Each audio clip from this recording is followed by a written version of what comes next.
दोस्तों, अगर आप लोग 11th या फिर 12th कॉमर्स में हो और अपने करियर को लेकर कंफ्यूज हो कि आगे कौन सा कोर्स चूज करना चाहिए जहां पे आपको अच्छी खासी सैलरी मिलेगी और काम करने में भी मज़ा आएगा, तो इस वीडियो को लास्ट तक ज़रूर देखिएगा, क्योंकि इस वीडियो में हम लोग 5 ऐसे कोर्सेज, ऐसे प्रोफेशंस के बारे में बात करेंगे जहां पे आपको अच्छी खासी सैलरी भी मिलेगी, आपका अच्छा खासा ग्रोथ होगा और काम करने में भी आपको डेफिनेटली मजा आएगा।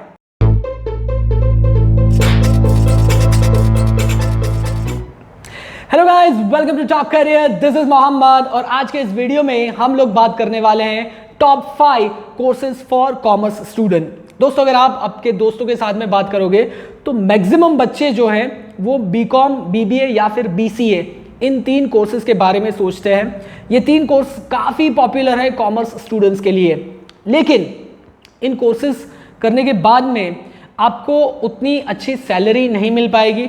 आप एक अच्छे मैनेजमेंट, टॉप मैनेजमेंट लेवल पे जाकर के काम नहीं कर सकते। सिर्फ अगर आपके पास में ये बैचलर्स डिग्री है तो उसके लिए आपको आगे मास्टर्स डिग्री वगैरह सारी चीज़ें करनी होगी। लेकिन आज के इस वीडियो में हम लोग 5 ऐसे कोर्सेज के बारे में बात करेंगे जो करने के बाद में, काम करने के बाद में आप टॉप लेवल पे, किसी भी ऑर्गेनाइजेशन के टॉप मैनेजमेंट लेवल पे जा कर के काम कर सकते हो। उसके बाद में आपको मास्टर्स डिग्री की ज़रूरत नहीं होगी। तो दोस्तों, यहाँ पे सबसे पहला हम डिस्कस करेंगे कुछ प्रोफेशनल कोर्सेज के बारे में, जिसमें नंबर 1 है सीए, चार्टर्ड अकाउंटेंट। आपको लगेगा यार ये तो मुझे पता है, चार्टर्ड अकाउंटेंट बहुत ही टफ होता है, ये तो मुझसे नहीं होगा, ये सारे कोर्सेज क्यों डिस्कस कर रहे हो। तो मैं आपको बता दूं कि कोर्सेज जो है वो टफ है, डिफ़िकल्ट है, लेकिन अगर डिफ़िकल्ट रास्ते पे जाओगे तो आपको अच्छी चीज़ें मिलेगी आगे जा कर के। अगर इजी रास्ते पे जाओगे तो आपको लाइफ में उतना सक्सेस नहीं मिलेगा। सबसे पहले स्टार्ट करते हैं यहाँ पे चार्टर्ड अकाउंटेंट। ये करने के लिए आपको 4.5 ईयर्स लगेंगे, 4.5 साल में ये कोर्स कंप्लीट होगा। 3 अलग अलग लेवल में ये कंप्लीट होगा। उसके अलावा दूसरा ऑप्शन है सीएस, कंपनी सेक्रेटरी। ये कोर्स आप 3 साल में कंप्लीट कर सकते हो। ये भी 3 अलग अलग लेवल में कंप्लीट होगा। दोस्तों, सीए और सीएस, इन दोनों के बारे में अगर आपको डिटेल में जानना है, दोनों के डिफरेंसेस के बारे में, तो इसके ऊपर डेडिकेटेड मैंने एक अलग से वीडियो बनाया है, लिंक डिस्क्रिप्शन में दिया है, आप जाकर के वहाँ चेक कर सकते हो। तो ये कोर्स करने के बाद में आपको कितनी सैलरी मिल पाएगी, यहाँ पे आपकी स्टार्टिंग सैलरी 40 to 50,000 के आसपास रहेगी। आपकी ग्रोथ क्या होगी, तो यहाँ पे आप किसी कंपनी के CEO, that is chief executive officer, या फिर सीएफओ, चीफ फाइनेंस ऑफिसर के तौर पे आप काम कर सकते हो। मतलब ऐसा नहीं है कि स्टार्टिंग से ही आपको ये पोजीशन मिल जाएगी। काम करते करते धीरे धीरे प्रमोशन होते होते इस लेवल तक आप जा सकते हो अगर आपके पास में ये डिग्री है तो। उसके अलावा अगर हम लोग पावर की बात करें तो आपके पास में टॉप डिसीजन मेकिंग पावर यहाँ पे आपके पास में रहेगा। स्किल्स की बात करें सो कोर टेक्निकल नॉलेज चाहिए, एनालिटिकल स्किल्स चाहिए और थियोरेटिकल स्किल्स चाहिए। चीज़ें आपको याद रखनी होगी। आपको सीएस में बहुत सारे लॉज के बारे में पढ़ाया जाएगा, रूल्स एंड रेगुलेशन, सारी चीज़ें, तो वो सारी चीज़ें आपको याद रखनी होगी। सो इस तरीके की स्किल अगर आपके पास में है तो आप ये कोर्स परस्यू कर सकते हो। दोस्तों, नेक्स्ट ऑप्शन है लॉ। आप एलएलबी कर सकते हो। एलएलबी करने के लिए सबसे पहले आपको ग्रेजुएशन करना होगा जो 3 साल का रहेगा, और उसके बाद में एलएलबी वो भी 3 साल का रहेगा। 6 साल आपके लगेंगे। लेकिन अगर आप अभी से डिसाइड करके एक इंटीग्रेटेड कोर्स में एडमिशन ले लेते हो, कंबाइंड ड्यूल डिग्री, तो उसमें आपका ग्रेजुएशन भी हो जाएगा और एलएलबी भी हो जाएगा। दोनों 5 साल में हो जाएगा। 1 साल आपका बच जाएगा अगर आप इंटीग्रेटेड कोर्स में एडमिशन लेते हो। तो यहाँ पे आप बीबीए प्लस एलएलबी कर सकते हो या फिर बीए प्लस एलएलबी कर सकते हो। यहाँ पे आपकी सैलरी क्या रहेगी, सो स्टार्टिंग सैलरी आपकी 30,000 से 40,000 के आसपास में आपकी सैलरी हो सकती है। ग्रोथ की बात करें, कहाँ तक आप ग्रोथ कर सकते हो, ग्रो कर सकते हो। सो दोस्तों, एलएलबी करने के बाद में आप एज अ लॉयर प्रैक्टिस कर सकते हो। कुछ साल एज अ लॉयर प्रैक्टिस करने के बाद में आप जज के लिए अप्लाई कर सकते हो। गवर्नमेंट का एग्ज़ाम्स रहता है, वो एग्ज़ाम क्लियर करने के बाद में आप एज अ जज काम कर सकते हो। और पहले डिस्ट्रिक्ट लेवल पे, उसके बाद में स्टेट लेवल पे, इस तरीके से आप अलग अलग लेवल पे जज के पोजीशन पे काम करते करते आप सुप्रीम कोर्ट में भी एज अ चीफ जस्टिस के तौर पे आप काम कर सकते हो। मतलब उस लेवल तक आप जा सकते हो सिर्फ और सिर्फ इस डिग्री की वजह से। मतलब ये डिग्री लेकर के, एक्सपीरियंस और सारी चीज़ें तो चाहिए, लेकिन क्वालिफिकेशन की बात करें तो उसमें कोई मास्टर्स डिग्री की ज़रूरत नहीं है। चीफ जस्टिस बनने के लिए मास्टर्स डिग्री की ज़रूरत नहीं है, बैचलर्स डिग्री पर भी आप जा सकते हो, उस लेवल तक आप जा सकते हो। मेहनत करनी होगी, डेफिनेटली मेहनत करनी होगी आपको। चीज़ें आसान नहीं होगी, हार्ड होगी, मुश्किल होगी, लेकिन मुश्किल रास्तों पे चलोगे तभी मंजिल का मज़ा आएगा। यहाँ पे जाने के लिए कौन से स्किल्स आपके अंदर होने चाहिए? टेक्निकल नॉलेज और थियोरेटिकल स्किल्स। LLB में बहुत सारे रूल्स एंड रेगुलेशन, लॉ वगैरह चीज़ें आपको याद करनी होगी। अगर आप ये सारी चीज़ों में अच्छे हो, टेक्निकल चीज़ में याद करने में अच्छे हो, तो ये प्रोफेशन आप परस्यू कर सकते हो। दोस्तों नेक्स्ट ऑप्शन है, आप सिविल सर्विसेज में जा सकते हो। यहाँ पे आप IAS इंडियन एडमिनिस्ट्रेटिव सर्विसेज या फिर IPS इंडियन पुलिस सर्विसेज में जा सकते हो। यहाँ पे जाने के लिए आपको पहले एक बैचलर्स डिग्री करना होगा।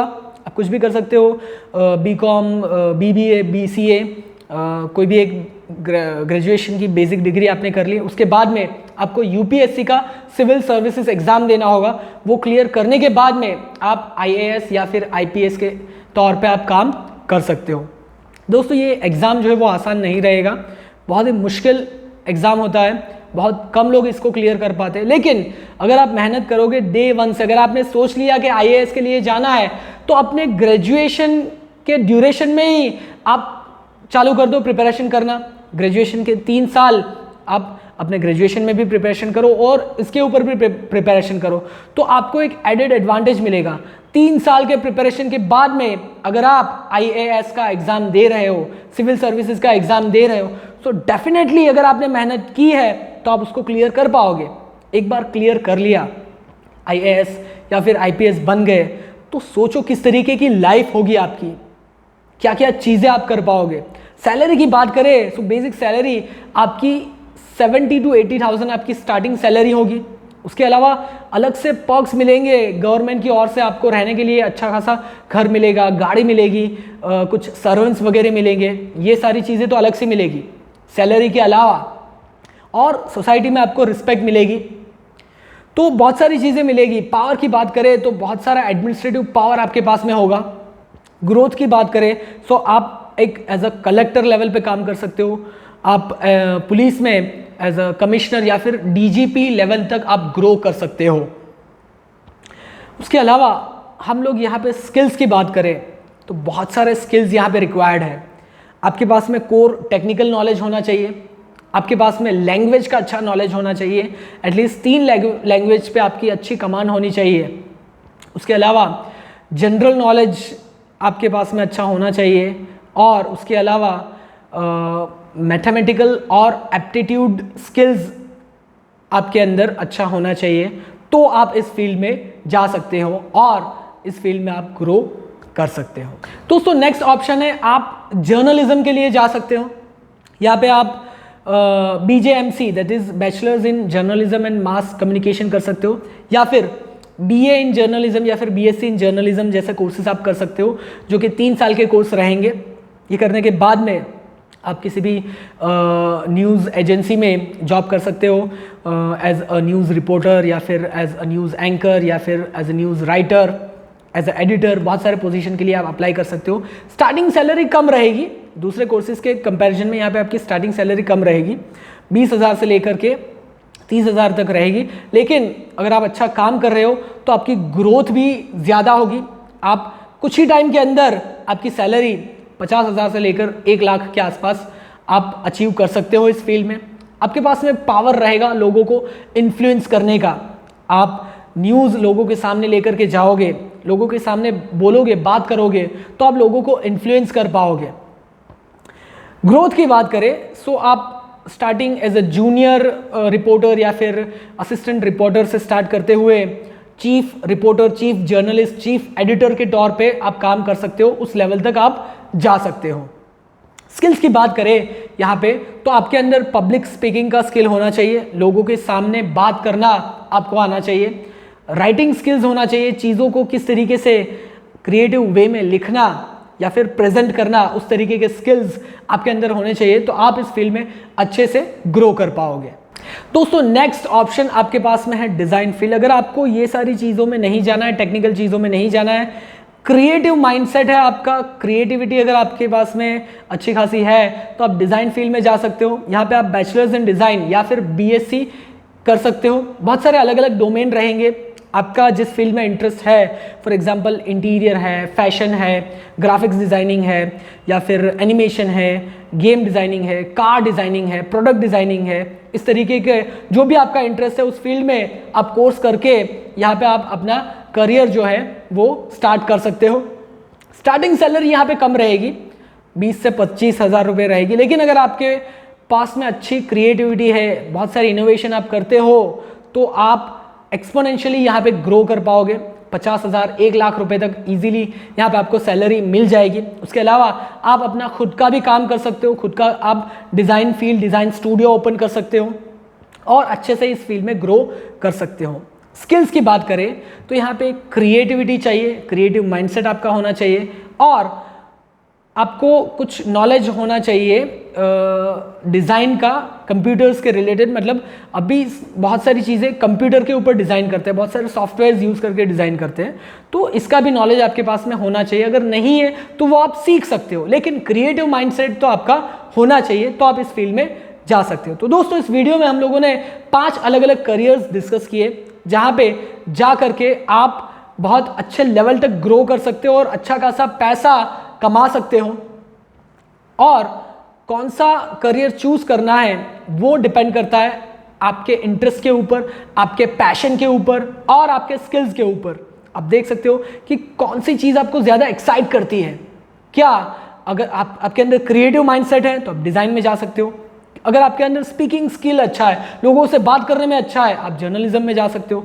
अगर आपको सोशल सर्विस करनी है, लोगों की हेल्प करनी है, सिविल सर्विसेज में आप जा सकते हो। अगर थियोरेटिकली आप अच्छे हो, चीज़ों को याद करने में अच्छे हो, तो आप लॉ फील्ड में जा सकते हो, या फिर आप सीए या फिर सीएस कर सकते हो। टेक्निकल स्किल्स अगर आपके अंदर अच्छी है तो इस तरीके से आप देखो, अपने आप को एनालाइज करो और उसके बाद में आप करियर चूज कर सकते हो। सो दोस्तों ये वीडियो अगर आपको अच्छा लगा हो इसे लाइक ज़रूर कीजिएगा, शेयर कीजिए अपने दोस्तों के साथ में, और ऐसे ही career related, job related, education related videos अगर आपको रेगुलर बेसिस पे देखने हैं तो हमारे चैनल को सब्सक्राइब जरूर कीजिएगा। Thank you for watching.